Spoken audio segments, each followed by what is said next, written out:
Hola a todos y bienvenidos a mi canal. En este vídeo voy a explicar el funcionamiento de un pequeño cuadro eléctrico que podéis ver aquí.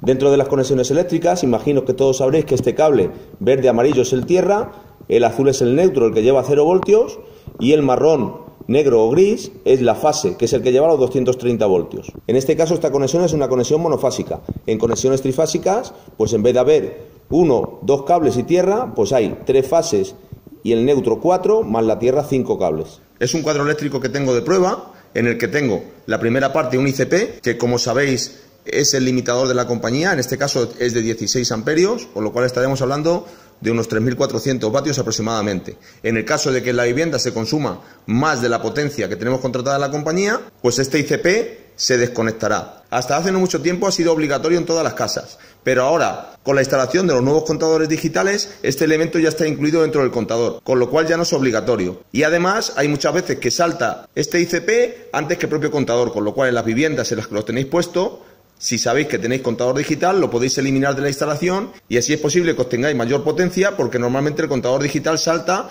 con más margen que este ICP antiguo de toda la vida. Luego el siguiente elemento es muy importante porque es el diferencial. Este diferencial lo que hace es proteger a las personas contra alguna derivación eléctrica, lo cual quiere decir que si nos da un calambrazo y este dispositivo se da cuenta, pues va a saltar automáticamente y nos va a salvar la vida.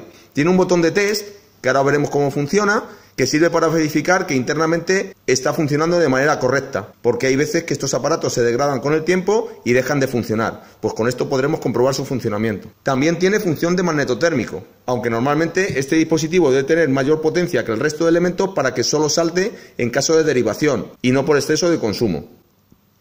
Aquí tenemos un magnetotérmico de 10 amperios, es el que está conectado a esta base de enchufes de aquí, y lo que hace simplemente es limitar la potencia de consumo de este circuito.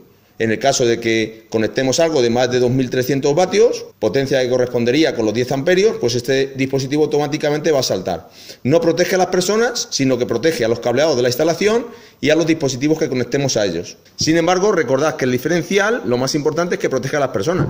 No si alguien toca la fase y el neutro con los dedos, que va a ser como una carga más y se va a quedar electrocutado. Pero cuando hay una derivación, porque hay una avería en un aparato y el chasis tiene, por ejemplo, 230 voltios porque tengo una derivación interna, supongamos, por ejemplo, una lavadora, nos puede dar una descarga y dejarnos ahí fritos en el sitio. Entonces el diferencial se dará cuenta de que hemos tocado un dispositivo que tiene una avería, habrá una derivación eléctrica, habrá una pérdida de energía a través de nuestro cuerpo y este dispositivo saltará cuando esa derivación sea mayor de 30 miliamperios. Aquí podéis ver con más detalle las características de cada uno de los dispositivos. El ICP tiene C16, 16 amperios, curva C. El magnetotérmico veis que pone IN 25 amperios, es el de mayor intensidad de todos. Y el tercero pone C10 de 10 amperios.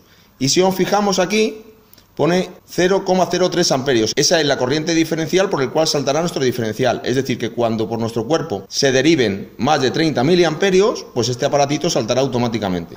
Si subo la tensión del ICP, diferencial y magnetotérmico, aunque no tenga ninguna carga conectada, aquí hay tensión. Vamos a probar si el diferencial funciona correctamente. Le doy al botón de test y como veis automáticamente ha bajado. Esto hay que hacerlo una vez al mes para revisar que el dispositivo está correcto. Obviamente se va a cortar toda la electricidad de la casa, tened en cuenta eso. Le doy y vuelve a saltar. En ausencia de tensión, si bajamos el ICP, el test no va a funcionar, porque este aparato no tiene tensión para provocar la derivación que hace saltar nuestro diferencial. Lo que tenéis que saber del cuadro es que el primero que tiene que saltar por exceso de consumo de la suma de todos los circuitos que tenga mi cuadro es este.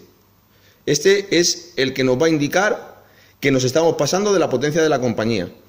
¿Cómo me doy cuenta si ha saltado el contador digital? Bueno, pues si este aparato no lo tengo y tengo todos los magnetotérmicos subidos, incluido el diferencial, y no tengo tensión en casa, pues quiere decir que ha saltado el ICP incluido en nuestro contador digital. ¿Qué es lo que hago? Bajo el automático durante unos segundos, lo vuelvo a subir y con esta simple operación pues volveríamos a tener energía en casa.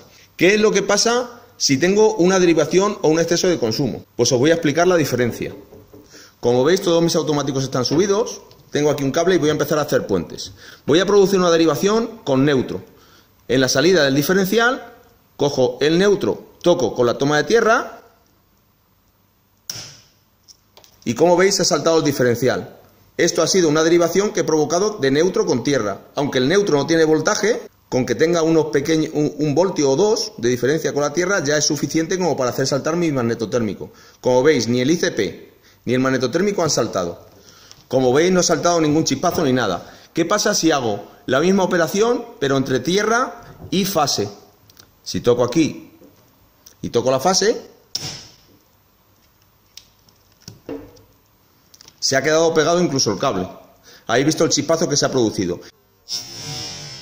Igualmente, por ser una derivación, ha saltado el diferencial en lugar del magnetotérmico o del ICP.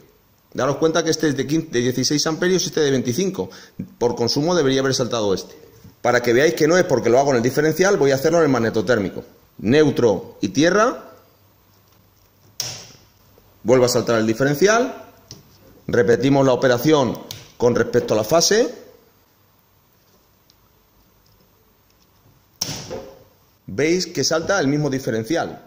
Ni el magnetotérmico ni el ICP han saltado en ningún caso. Ahora vamos a hacer la prueba definitiva para que entendáis el funcionamiento de estos dispositivos. ¿Qué pasa si hago un cortocircuito entre fase y neutro? Esto es lo más peligroso, puesto que vamos a hacer un cortocircuito directamente. Contra esto no nos debería proteger el diferencial. Debería saltar el ICP y el magnetotérmico. Bueno, pues ahí lo habéis visto. Un buen petardazo y nos ha saltado el ICP el primero por ser de 16, incluso el de 10, que es un poquito más bajo, pues ha saltado. El diferencial ni se ha inmutado. En este caso vemos que el diferencial nos está marcando que no ha habido una derivación, sino que ha sido una sobrecarga o un cortocircuito. Hemos protegido el circuito.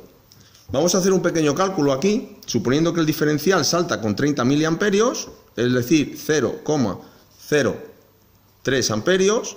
Vamos a calcular qué resistencia tengo que poner para simular una derivación de un electrodoméstico que produzca una derivación mayor de 0,03 amperios.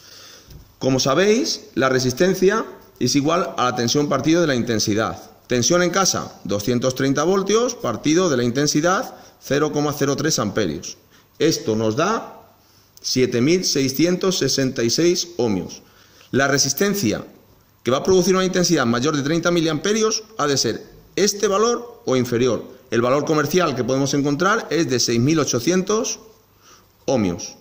Vamos a buscar una resistencia de 6.800 ohmios y vamos a hacer la conexión entre tierra y fase, a ver si evitamos esa explosión que se nos ha producido antes. ¿De qué potencia debería ser esta resistencia? Pues bueno, la intensidad que se va a producir con 6.800 ohmios es dividir la tensión entre la intensidad. Esto nos da 34 miliamperios. Y la potencia que tiene que tener esa resistencia es de 34 miliamperios, es la intensidad por la tensión, por 230 voltios. Esto me da una potencia de 7,8 vatios. Esa es la resistencia que tenemos que poner para que no se queme la resistencia. Yo en mi caso voy a poner una resistencia de 1/4 de vatio.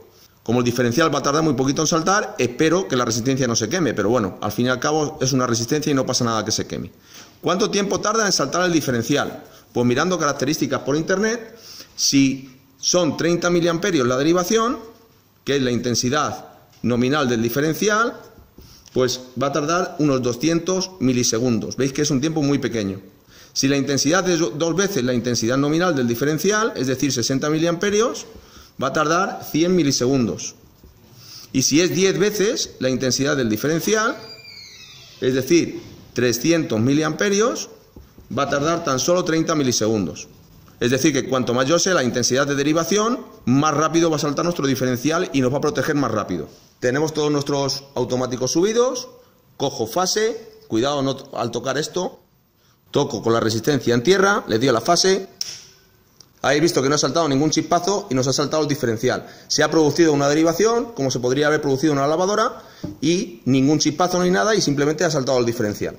Bueno, espero que con esta simple explicación pues entendáis bien cuál es el funcionamiento de un diferencial, magnetotérmico y un ICP, y cuándo debe saltar cada uno. Así, cuando en vuestra casa salte el diferencial, estad seguros que normalmente, si el cuadro está bien hecho, pues ha sido por una derivación y algún aparato que está mal. Entonces, para ver de dónde está la avería, lo que voy a hacer es bajar todos los magnetotérmicos, subo mi diferencial, subo mi ICP, e iré subiendo magnetotérmico a magnetotérmico para ver en qué circuito está la avería.